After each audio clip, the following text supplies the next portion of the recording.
Hey guys, it's me again. I'm going to be doing a topic 7, 8, and 9 overview. This one is just going to be topic 7. So topic 7 is gases. We'll talk about ideal versus real gases, some of the formulas you need to know. This one is pretty fast, so I think as long as you know formulas and how to plug in, you should be fine. Alright, so let's get started. A couple of things. So we have the ideal gas law, which I know you guys can't see this, but make sure to go print out this sheet when you're ready to listen to this video. So ideal gases behavior can be explained by the kinetic molecular theory. This works for gases that are at high temperatures and low pressures.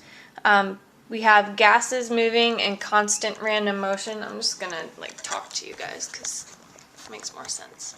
Alright, so gases move in constant random motion is the first postulate. The second one, gases have negligible attraction, so they're not really attracted to each other. They're assuming there's no intermolecular forces. Gases have negligible volume, meaning if you were to consider if you spray perfume in the room and it spreads out, if you're considering the size of your gas molecules compared to the container that they're in, they're so small they don't matter. Gas molecules also have elastic collisions, so when they bump into each other, they just hit and bounce off, and energy is transferred. The fifth postulate is with temperature being proportional to average kinetic energy. So I've told you guys, when you're sick, you take your temperature, so take temperature, average kinetic energy. When they're asking you things about, what will happen to average kinetic energy, that is strictly, something you think about. You're not going to have to do that calculation. So as pressure increases, kinetic energy increases because temperature increases. So just be careful when they start talking about kinetic energy versus speed. Those are two different things. Okay, gases, when they encounter low temperatures and high pressures, they're considered to be real gases. They deviate from the ideal. Real gases have some volume and they have some attraction. So if you look at the point number 1, gases have some volume. So the predicted volume from the kinetic molecular theory is that they're insignificant, so it's 0. So compared to the real situation, the predicted KMT volume is much less than the actual volume. When they talk about gases having some attraction, this is going to affect your pressure. So if you think about gases, if they're moving around and there's no attraction, there's going to be a lot of bumping into the walls of your container, which causes a lot of pressure. So if we're talking about gases having some attractive forces, there are going to be some that like to stick closer together. So when they stick closer together, they're going to decrease the collisions that they have on the walls of the container. So that means the predicted pressure is higher than the actual pressure. Deviation from ideal behavior can occur at, your low temperatures and high pressures. Excuse me. It also can occur with things that have strong intermolecular forces. So hydrogen bonding would cause a greater deviation than London force, for example. All right, let's write down some formulas. Okay, so the first set of formulas is going to be on partial pressures. So you should know the basic pressure total is equal to pressure 1 plus pressure 2 plus pressure 3, ... This can be used in a variety of ways with the ideal gas law. So PV equals nRT, so you could add up all the moles and that would give you your total pressure. Or if you just wanted to know the partial pressure of one of the gases, you would just use one of the mole values. Okay, another one is with the mole fraction. You're going to use P1, so partial pressure, equals the mole fraction of whatever gas you're solving for times the total pressure. And don't forget, mole fraction is equal to moles part over the total. Okay. When you're collecting gas over water, you're also collecting some water vapor. So if you guys remember that experiment with like the big long tube, and we had a piece of magnesium and then the gas bubbles all the way up, and you get a certain level of volume, and this would be the gas you're collecting plus your water vapor. The water vapor pressure is temperature dependent. This is something you look up, but you do not calculate. So this could be a potential question, like what do you need to do in a lab, or what value needs to be known in a lab but not measured, or something like that, and it would be the water vapor pressure. Okay, pressure inside the gas collecting tube needs to be equalized. So you would take a really large beaker or a bottle jar, and then you would put some water in here, and you want to make sure the water levels here would be equal to the level inside your gas collecting tube. The whole point of that is that you want to make sure that the atmospheric pressure is equal to the pressure of the gas inside the tube.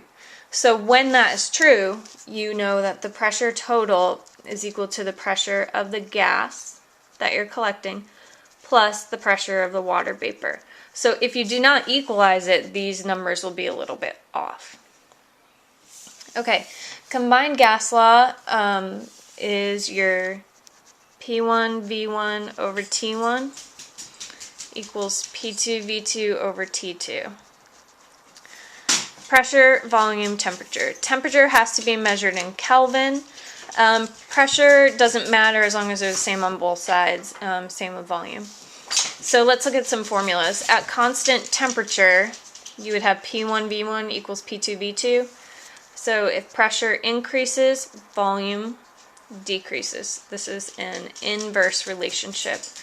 As pressure increases, temperature increases, direct. Temperature increases, volume increases. These two are direct. Okay, ideal gas law, you guys should know. PV equals nRT. Pressure, I prefer to put it in atmospheres because the N value that you're given in your reference tables in atmospheres. So remember, like 760 torr is 1 atmosphere. Volume needs to be in liters. Integer moles, you're going to use 0.0821 liter atmosphere mole Kelvin in your reference table.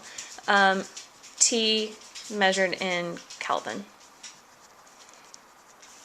Okay, pretty easy. Okay, root mean squared speed. Solve for this whenever they ask about rates, not average kinetic energy. So if you need to say like what's going to happen to certain certain gas molecule, and they'll explain, one of your choices will be with kinetic energy and one will be with speed.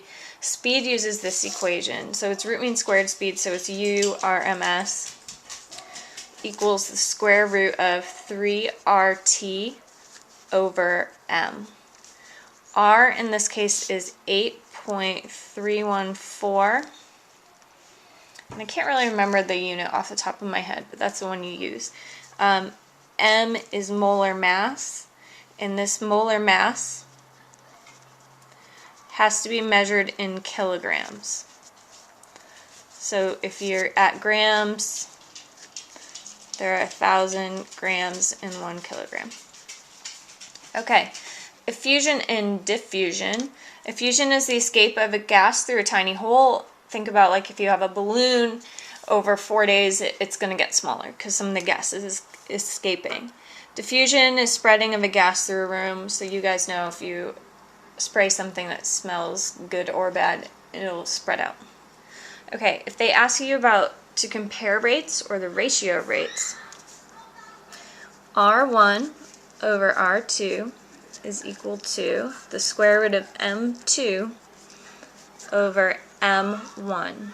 So remember, these are molar masses. These do not have to be in kilograms. Light molecules travel faster, so your R1 should be your light molecule, so its mass will go on the bottom, because you want to be dividing by bigger numbers by smaller numbers. If you end up with an answer, so let's say they say comparing an unknown to hydrogen, the rate of hydrogen compared to the rate of your unknown is 2. So that means that rate 1, or the rate of your hydrogen, travels twice as fast as that one. What is the molar mass of the unknown? So you would do hydrogen's molar mass is 2. This would be an x. And then to get rid of this, you would square both sides. So 4 equals x over 2.